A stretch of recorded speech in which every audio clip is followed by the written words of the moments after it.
Hi everyone, I am Manouk Akopyan and I am joined by Edgar Berlanga and his father, Edgar Sr. Guys, you're a few days removed from a very dominating victory against Patrick McCrory, and quickly things have evolved into what your potential next fight can look like. In the days since that win, Canelo Alvarez has apparently split from PBC, and he's considering his next fight for Cinco de Mayo. Edgar, I know your name has been front and center. Jaime Munguia is another name that's been front and center. I'd like to get the latest updates as to what you know and what you're hearing about potentially your fight with Canelo. Right now, I know we still in what they've been calling it, the sweepstakes, of Canelo. I know that, we the front runners of this, possible fight that could happen, this year, in May. Yeah, man, sometimes you can't really, listen to the media, just like a month ago, there was blasting out that he was fighting Charlo, the big Charlo, until he came on and told everybody he's not fighting him, so people can't, depend, I know they don't really have a lot of information, so a lot of, the media is going off what they seen of Instagram, but, we still cooking up to make this fight happen. Gotcha. A lot of reports are out there that perhaps he's leaning towards Munguia. What are you hearing from your team, from your promoter, and it is specifically from Eddie Hearn and your manager, Keith Conley? Yeah, I mean, actually, his team wants to fight us. His team wants to fight us. They want to fight.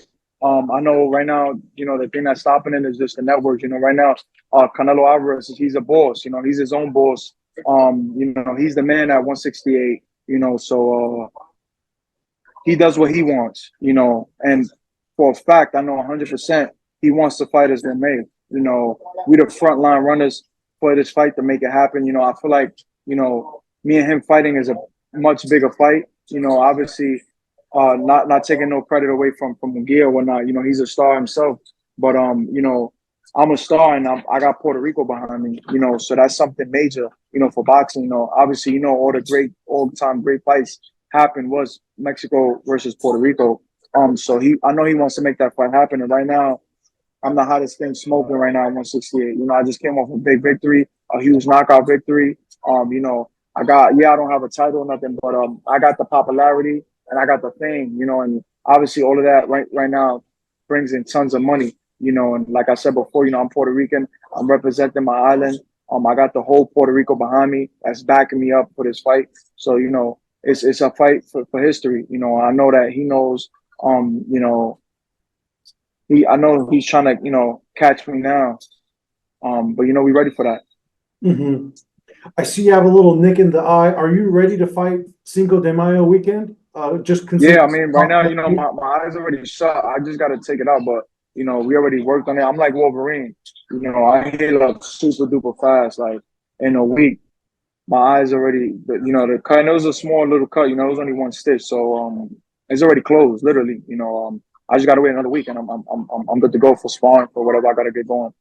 So the timeline, no problem for you. You're ready to fight Cinco de Mayo weekend. We're ready. For sure. We both ready. We always want to be ready. We ready. And yeah, man. I just want to let the fans know, let the people out there in the world know that he's still cooking up. Right now, there's a lot going on. I know on his side, because obviously he's the boss. He makes his own moves. He's a free agent now, so he's doing what he wants to do, the things he likes to do. And I know he's the type of fighter that at his level, he don't like for people to control him. He feels like he controls himself and his career and who he wants to fight and who he wants to fight with. And you got to take his hat off to him. You know what I'm saying? He deserved that. He fought his way up to make that possible for himself. Mm-hmm. You have experience kind of switching promoters, switching networks, coming from Top Rank to Matchroom to Zone. Yeah. Canelo's in the middle of it again right now, with apparently moving on from the PBC. What do you make of him perhaps saying no to Benavidez, which is the fight everyone has been, which universally is the fight everyone says he should be fighting, and going on the other side of the street and wanting to face Munguia and yourself. What do you make of him kind of going away from Benavidez as well? Nah, for me, listen, man, Canelo right now, he fought everybody. If you look at his box record, he fought every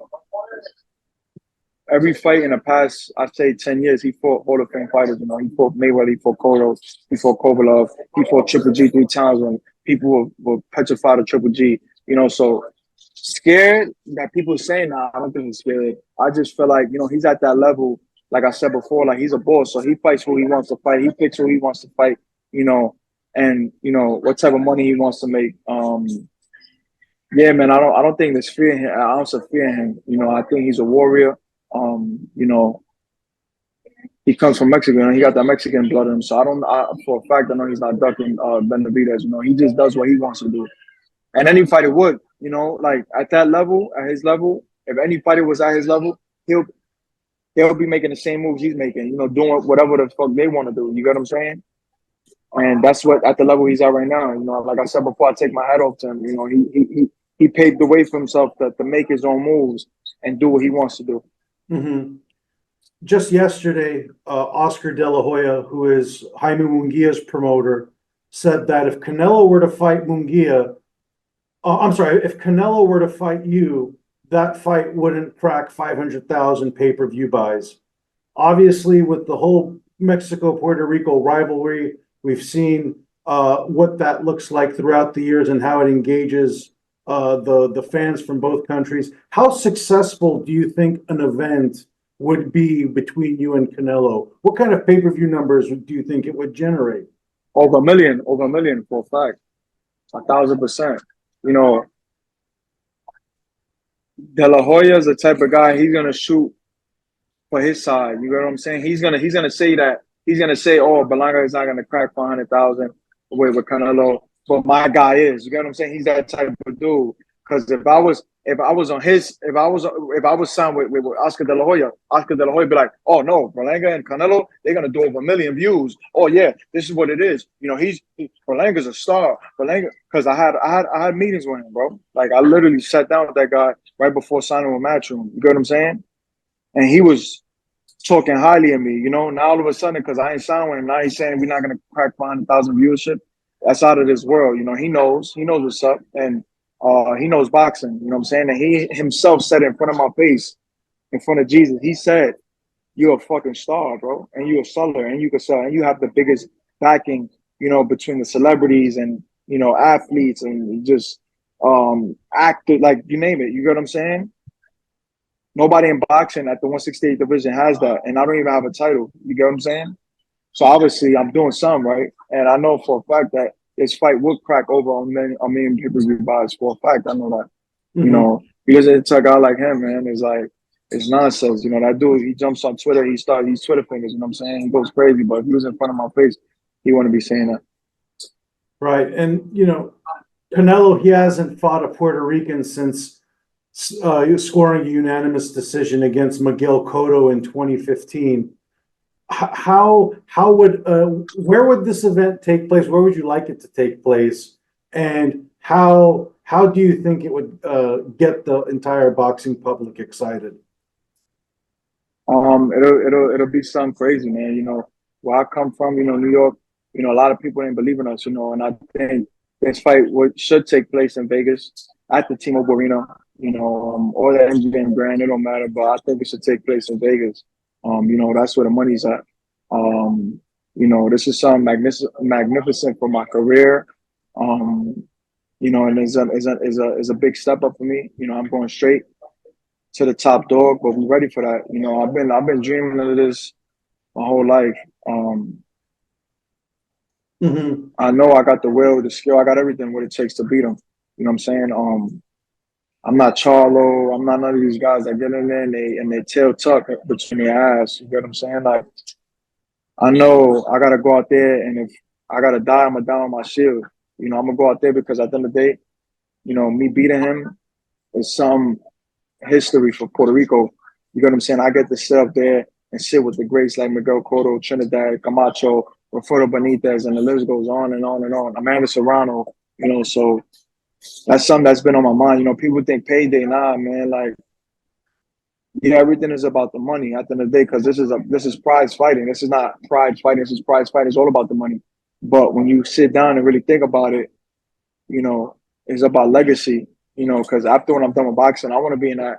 I want to be in them history books, man. I want to go down as one of the greatest Puerto Rican fighters to ever live. You know, that way, when my name, you know, when I go or I retire, my name speaks for itself. You know, for years and years and years of Puerto Rican boxing. And, you know, at this stage of your career, Edgar, there's a lot of critics for you. There's a lot of people who have opinions about how you're developing, how high your ceiling is. There's a lot of people who say you quite frankly don't deserve the Canelo fight right now. For those people, what is your comments to them? What is your response to them on why you should be the #1 opponent for Canelo this year? One thing for sure, two things for certain, right? I think if I was to fight Munguia or Benavidez, they still gonna say he's not the guy. He's not, because I had that my whole life. My whole life I've been the underdog growing up. I've always been the one that they slept on. I was always the David, you know, King David, and I'm used to that. You know what I'm saying? That's why I don't really fall into the trap of people denying me or you know, I know the odds are gonna be ridiculously crazy. You know what I'm saying? But I believe in myself. My team believes in me. My coach believes in me. My father believes in me. My manager believes in me, and I believe in God, and I walk with God. You know, and I got the confidence in King David. You know, so that don't faze me. It don't bother me. Like I said, man, I'm ready. You know, this an opportunity of a lifetime. You know, and we gotta take it. You know, grab a hold of it, and you know, do what I do best in superstar status, man. Superstar status, and shine like a bright diamond. You know, I got the will, I got the skill, I got the look. I got everything it takes, you know, to be a superstar in the 168 division. Mm-hmm. Let's say you get this Canelo fight. How do you see it unfolding? I see us beating him. You know, I already pictured this fight already in my head several times after this fight. You know, it's gonna definitely be something different. You know, I know that I'm gonna be in there for one of the greats. You know, so it's all about prepping my mind mentally, not really physical. You know, because we could do that. You know, I've been boxing for 20 years, so I could prep myself physically, but it's the mental part, you know, that you have to prep yourself for and understand that this is a different type of magnitude of a fight. You know, a lot of fighters, you know, I feel like I got in there with Canelo, you know, the magnitude of that fight, you know, they wasn't ready for it mentally. You know what I'm saying? And that it can mentally drain you. You know, you've been in there in an arena with 20,000 people and you got Mexican fans screaming his name, or, you know, but this fight is going to be Mexican and Puerto Ricans, you know, screaming both our names. But, you know, just the magnitude of a fight can really drain a fighter. So it's about mentally being prepared for this, man, you know, and mentally being on point in the IQ and the mind and the mindset, you know what I'm saying? And not making any mistakes on him, you know, and understanding that I'm the younger fighter, I'm the stronger fighter. And yeah, he got much more experience because he's fought top level guys. But, you know, you've seen it happen plenty of times. You know, you've seen my bro Teofimo when he beat up when he beat up Lomachenko, you know, and the list goes on of fights like that somebody was an underdog and they came in and they just swept the guy off his feet. Mm-hmm. I mean, even with Canelo, everyone kind of points to 2021, his fight against Caleb Plant. That's kind of like that last moment Canelo was at the peak of his powers. Ever since that fight, he's had the unanimous decision loss to Dimitri Bivol, and he's kind of had perhaps lackluster unanimous decision wins that weren't exciting against the likes of Golovkin, Ryder, and Charlo. Do you think you can also bring some kind of new life out of Canelo, a different kind of fight that we haven't seen from him? Oh, of course, it's going to be a fight. It's going to be this fight with him is going to be a fight. You know, he knows, like, my balls dropped to the floor, you know, and I'm going to leave it over in the ring. Like I said, I'm going to go out on my shield. You know, I'm Puerto Rican, bro. I came from New York. I came from the mud. You know, I know he came from the mud. He came from you know, from the streets of Mexico. You know, I came from New York, the streets of New York, you know, so I got what he got. You know what I'm saying? I got that nitty and grittiness in me. You know what I'm saying? And you know, like I said, I'm ready to go out my shield. You know, I'm ready to put it all on the line, and he is too. You know, he got a lot to lose. I got a lot to lose. You know, I just don't want to. I'm not trying to go in there for a check. I'm not trying to go in there and find this dude and trying to win. Nah, man. Like, we going in there to win. You know what I'm saying? And that's what it is. You know, I got a winner's mentality. You know, my mentality is like a Kobe Bryant, like a Michael Jordan, like a Floyd Mayweather, like a Andre Ward. You know, I don't like losing, bro. That shit, that losing, bro. I'll be depressed, man. You know what I'm saying? Like, I don't like losing. I don't like bad days in the gym. You know, I don't like looking bad in the gym. I don't like looking bad in the fight. You know, it messes with me mentally, and that's what happens to great fighters. You know, great fighters don't like that. You know, they're not happy. You know what I'm saying? Like, my last performance, I knocked them out, but I'm not happy with that. Like, I'm not happy with that, bro. Like, my last performance, I'm not going to see around, but it's still a lot. I still got a lot to work on. You know, I still want to work on a lot of things. I still got to perfect my craft. I still have to, you know, get better as a fighter. You know, each and every day. I'm a type of fighter that I'm not satisfied with that. With anything, I could beat Canelo. You know, if we fight May or September, and I still won't be happy. That's the type of guy I am, and I feel like that's what makes people great. Mm-hmm. And again, Edgar, we're talking March 1st, a week after your most recent knockout performance. It seems as if the clock is ticking. If I were you, I'd make sure that phone is charged at all times, because you might be getting a phone call at any hour. Of course, obviously, Canelo looking at the May 4 fight, and you seem to be front and center as one of the top opponents and options that he could be facing. Good luck to you getting the opportunity. Thank you. And perhaps hold off on any vacation plans for the time being. Yeah, man. I've been locked in, bro. You know, I'm out here. I'm supporting my sis. You know, man, it's around out here in Puerto Rico. I'm going to her fight. You know, I just been with my family, bro. Just been laying low, being home. You know, I start training tomorrow. Yeah, man. I'm just waiting for the call. You know, waiting for that one phone call. You know, it's been a crazy week. You know, a lot of phone calls, man. A lot of going back and forth with my team, with my management, with the promotion. You know, so it's exciting. You know, to be in this position. I'm highly blessed by my Lord and Savior Jesus Christ. And like I always say, you know, Jesus is King, and I give him all the glory. Absolutely, Edgar. Very well said. Good luck to you, and enjoy Amanda's fight in Puerto Rico. Thank you. Thank you. I appreciate it. Thank you. Have a good one. Thank you.